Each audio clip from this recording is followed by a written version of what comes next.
अस्सलाम वालेकुम। व्योर chairman Pakistan cricket board Ramiz Raja ने कहा कि क्रिकेट को आगे लेकर जाएंगे और पाकिस्तान सुपर लीग को दुनिया की बेहतरीन लीग बनाएंगे। पीएसएल सीजन 7 के लिए खिलाड़ियों की ड्राफ्टिंग के मौका पर चेयरमैन पीसीबी ने कहा कि क्रिकेट बोर्ड और फ्रेंचाइजर का राब्ता बहुत ज़रूरी है। पाकिस्तान की क्रिकेट के रोशन मुस्तकबिल का ताल्लुक लीडरशिप से है। पीएसएल के स्पॉन्सर का तावन अहम है, उनका शुक्रिया अदा करता हूँ। पीएसएल को हर साल बड़े से बड़ा बनाना चाहते हैं। रमीज़ राजा ने कहा कि ऑर्गेनाइजेशन और कमर्शियल बुनियाद पर क्रिकेट को आगे लेकर जाएंगे। पीएसएल तब ऊपर जाएगा जब पैसा और मजबूत निज़ाम होगा। पीएसएल के माहौल से पाकिस्तान के क्रिकेट को बहुत ज़्यादा फ़ायदा होता है। तमाम स्टेक होल्डर हमारे लिए बहुत अहम है।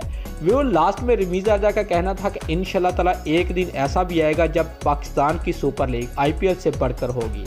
दोस्तों, अगर आपको हमारी ये वीडियो अच्छी लगी है तो लाइक और कमेंट ज़रूर करें और हमारे चैनल को सब्सक्राइब करना मत भूलिए। शुक्रिया।